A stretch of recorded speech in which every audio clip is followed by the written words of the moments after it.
Welcome to the TechArena, featuring authentic discussions between tech's leading innovators and our host, Allyson Klein. Now, let's step into the arena.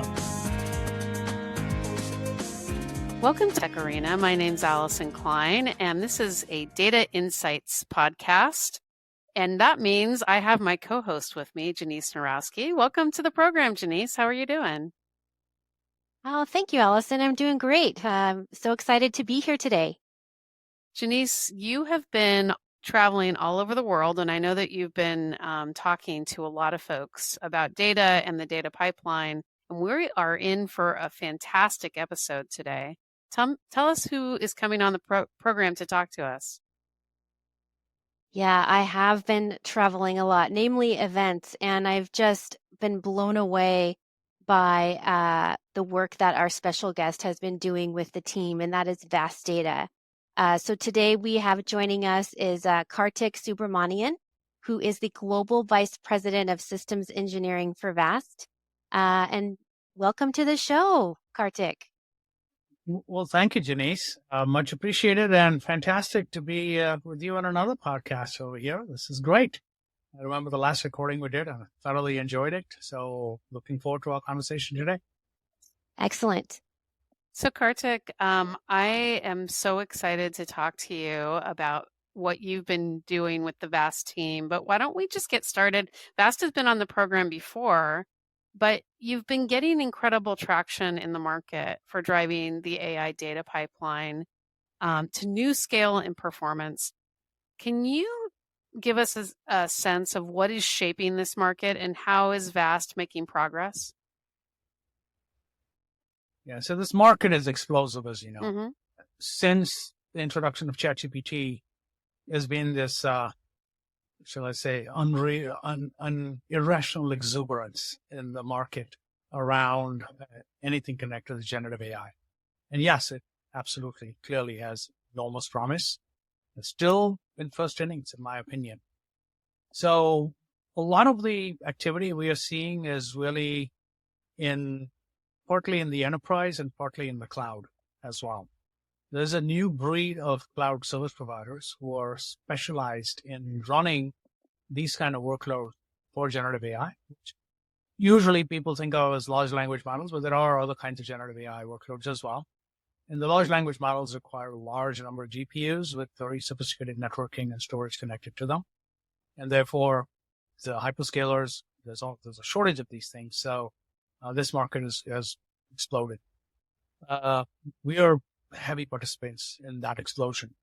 And we are essentially feeding the frenzy, throwing gasoline on the fire over there. On the flip side is enterprise. Enterprise is very tentative right now. They are still trying to define what they want to do, trying to understand what sort of impact this will have on their business. Are they going to make money? Are they going to save money? Or are they going to stay out of jail? Hopefully a combination of all these three. And awesome. So while their steps are tentative, we think that in the next year, 2 years or so, this wave has just begun. We've only scratched the surface. The expansion of the explosion is on its way at this point. Got it. So with that expansion and explosion, can you tell us, Kartik, a little bit about how Vast does this differently from other storage models? Sure. For starters, we are not a storage company, as you guys know. We're a data platform company. So, of course, we're known for our highly scalable, highly performant, online at all times, strongly secure platform, which we dearly love. And we expose ourselves to file and object protocols. But we've gone quite a bit beyond that and said, why should data only be looked at from one set of lenses? Why not, structured data as a table? And so we've introduced functions around the database in our system. This allows for data lake technologies, typically things like Trino and Spark, etc., to work natively off of us. We're continuing to move forward and introducing concepts like a global namespace. So any data is visible anywhere to any GPU farm. In fact, I just got off a call with a customer showing them how to take a large, long-running training job and move it from one data center to another data center without losing that data within minutes. And this is a stunt which is very, very difficult to pull off. So, but probably the most important thing is we look at data as a pipeline rather than something which is static. It's a constantly moving stream of data. And that there are different modalities to be able to analyze the data. Some of them are with GPUs and some of them are with more traditional technologies like CPUs. We are the only ones who can do the entire pipeline, core to cloud to edge, as well as through all the different types of data. This is what's been the heart of our success in this market. So we now proudly, the standard for a large number of the largest of the cloud service providers in the tier 2 space. For sure, and we are making a run with the hyperscalers as well. Now, Kartik, there's been a lot of parallels drawn between traditional high-performance computing platforms and AI training clusters. Mm-hmm. While you were talking, I could kind of piece together parts of the answer to this question, but for the audience, how does these systems work similarly? And then how do you see the differences between what enterprises and large cloud players are doing with their AI training and what traditional HPC technical computing clusters would perform? So both share similarities. Both are forms of high-performance computing, obviously. Mm-hmm. In more traditional HPC environments are still rely on large number of compute elements which are distributed, tens, thousands of nodes, 10,000 nodes, or even more. And they cooperatively work to solve certain types of problems. That market has been around for over 20 years and is pretty mature. And the primary workloads that they did was what we often call HPC simulations. Large amounts of data are ingested, crunched cooperatively between many, many CPUs, and then that produces an output, which is useful. So oil and gas, energy, computational fluid dynamics, all these are very common workloads there.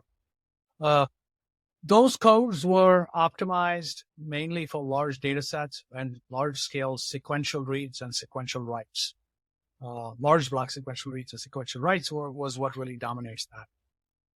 The other form of accelerated computing, which the era that we're in right now, uses other coprocessors, such as GPUs and FPGAs and other things like that.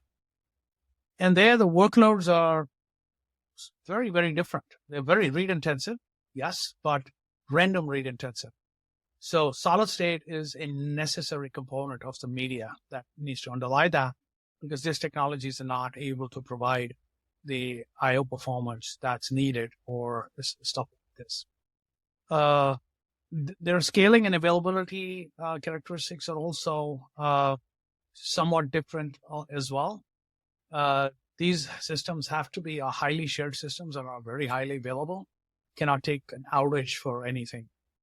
Many of the HPC clusters, and we are, by the way, extremely active in high-performance computing as well. Some of the largest HPC clusters in the world run on us. But there, it's usually relatively homogeneous sets of workloads that are running.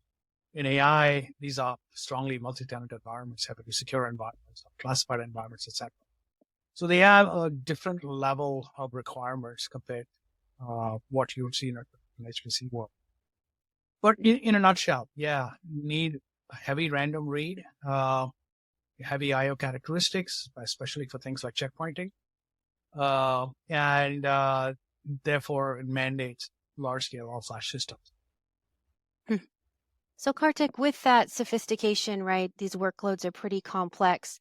Where in your mind are customers in terms of sophistication in implementing your systems? Yeah, as I mentioned, it's right now the people who are doing the most active work here are the actual model builders themselves. Okay, so all of us have heard of models like, GPT-3 and GPT-4.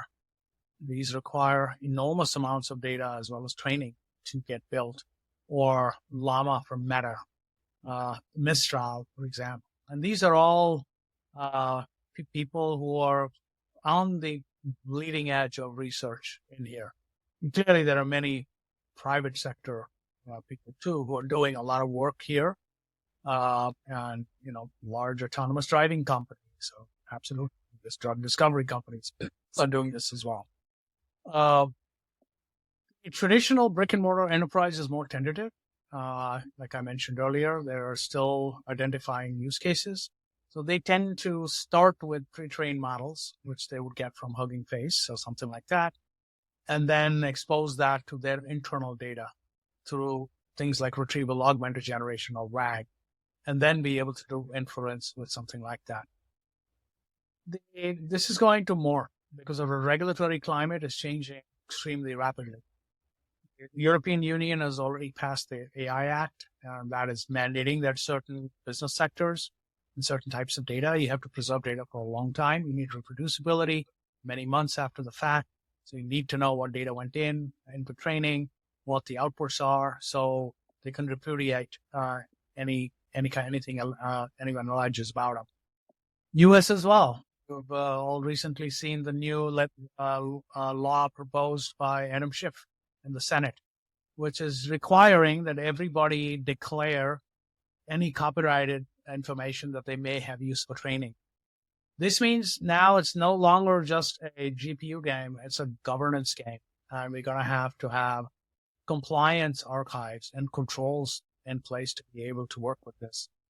We think that over time, people will be training their own models, probably not huge ones, but smaller ones. We may see the emergence of more specialized AI models dominate over highly general model like ChatGPT as things go on. So despite the fact that it's tentative, we're seeing spending pick up and interest pick up quite a lot in the enterprise. The cloud guys, of course, are just going berserk at this point. They're buying GPUs like they're going out of style, literally tens to hundreds of thousands at a time. Now, I've been following Vast on the TechArena for the last couple of years. And in fact, you guys were one of my first guests on this platform. You made some really exciting announcements around collaboration with NVIDIA and Supermicro lately. Can you help unpack those and talk a little bit about what these new collaborations with the industry leaders in AI are helping with delivering new capability to your customers? Absolutely. So I've had the privilege of working with NVIDIA now for over 4 years. All the initial testing we did with GPU direct storage for high performance RDMA networks, as well as basepod and superpod certification, things that I was deeply involved in all the way through. One of the interesting things about VAST that a lot of people don't realize is even though we do storage and we're a full data platform company, we're not a hardware company. We're a completely software company. So the hardware stack under us can be very varied. And we've been fortunate. We've been partnering with Solidigm for so long that you guys are anchor suppliers for us for the dense NAND that we need to make our systems affordable, high performing. And there are other form factors as well, which we're exploring. So the Supermicro partnership that we announced, our GTC, is one of those things over here, which is, we believe, super important. Prior to this, the shelves that actually held our dense NAND, which were made by our contract manufacturers, tended to be somewhat specialized and bespoke, in the sense that even though they were built out of widely available industry components, they required special assembly and care. With Supermicro, what we looked at was to say, can we use a totally generic, off-the-shelf industry standard server instead to be the foundation for VAST? And this is really what we did over the last few months or so.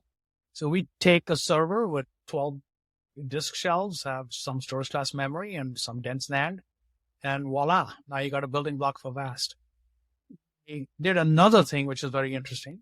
As you know, we are very containerized in our architecture. Both our front-end nodes, which handle protocols, as well as the back-end nodes, which handle the media, are all essentially Docker containers. So we decided to co-locate them on the same server that we have the storage shelves on. So we essentially eliminated a whole layer of server architecture in this mix. And that allows us to have a very highly hyper-converged setup which has extremely good scale properties. We think this is a fantastic offer for people in the cloud space. It's built for scale. It's built for high performance. It's built for ease. Probably most importantly, it's built also for low form factor and for low power, which are increasingly critical in this space. Got it. Kartik, you mentioned your work with Solidigm and having worked with Solidigm for a while now. And, obviously the foundation of your architecture, a big portion of that foundation is, the data and the media. But can you tell us a little bit more about what type of drives you're using with Solidigm and how those help you? Yeah, we go to Solidigm because you guys make solid, I guess, dense NAND systems. So we started out with the U.2 form factor QLC technology, which you had introduced, because one of the key design elements in our platform was the goal to forever kill disk drives and go to completely solid state media. But we knew that the most whiz-bang technology and the work would not be worth it if it costs 3 times or 4 times as much. So we had to normalize the cost curve. So going with dense NAND was a major step forward for us. What really changed the game was we figured out, along with Intel and you guys, how to create a flash translation layer, which would allow us to extend the endurance for these drives to well beyond what you would normally expect. We were able to extend the endurance to beyond 10 years. That suddenly catapults dense NAND into the arena of being viable for enterprise workloads. This was a huge, huge move for us. This let us bend the cost curve significantly, along with some of the other software features we have, such as large-scale reduction of data. The combination of the two now makes us not just fast, scalable, and online operations and performant, but also affordable, which is a key element of what we do here. We've continued that partnership, as you know, Jeniece. We moved on from U.2. Now we're using brutal form factors, eagerly awaiting other things that we're going to be doing together. Lots and lots of demand for even more density, larger drives. We started with 15 terabyte drives. Now we are about to introduce 60 terabyte drives. They're in heavy demand, though. I got to tell you, everybody's buying them up like they're going out of style, which is good for you guys. So this is excellent. So that's what we're working towards. Awesome. Yeah, we really appreciate the collaboration. I can speak on behalf of our team over the years, and we are like you said, also really excited for the future. And we started talking about how traveling all over, and I'm seeing VAST everywhere. Your booths are always packed with people interested in your technology. But can you tell us, for this audience here, where can folks go to learn more about your solutions? Fantastic first place to start is to go to our website, vastdata.com. You'll find there a lot of very interesting material on what kind of industry sectors, what kind of solutions we offer, ranging all the way from high-performance computing to life sciences to media entertainment, and of course, the ubiquitous AI, which is almost a horizontal. And along some solutions which people are often surprised to find us in, like in the backup and recovery space, where we act as a target, an all-flash target for backup systems. One might ask why, but that's because our restore speeds are like blindingly fast. And in this day of ransomware, that seems to be as much a concern rather than full environment recovery. In fact, it's a concern more than just a single file recovery or a single directory recovery. So those are all things you can learn about us from that perspective. You can also learn about us from a data platform perspective. What's the buzz all about when we say we can expose data as a table? What kind of problems can we solve with that? And how do we plug into and refactor Hadoop environments or other kinds of data lake environments, like Spark and Impala and Hive or the tools that are used over there? All of that stuff also is clear. A deeper architectural understanding of what VAST is, how it operates. We have a fantastic white paper. Easy to find, vastdata.com/white paper. Once you go there, it's a long but easy read, and it'll give you a full detailed exposition of what makes us really good And do not forget to look up all the customer testimonials over here. We have some marquee customers in every one of these sectors. Many of them have great videos they've recorded, like, the solution briefs, which are associated there, white papers, all of that stuff is public. Next step, of course, contact someone from VAST. If your appetite is not whetted, trust me, we're just waiting to engage with you, and we'll be able to provide you one-on-one assistance in anything you like, far deeper dives, drill downs, design workshops, all of that stuff is around the world. Well, Kartik, thank you so much for taking time out of your day to talk with Jeniece and I and share your vision for the data pipeline. It was so cool. I've been following VAST and the incredible solutions that you've been delivering to market. So it's a real pleasure having you on the program. Thanks for being here. As always. I'll catch you next time. Thanks for joining the TechArena. Subscribe and engage at our website, thetecharena.net. All content is copyright by the TechArena.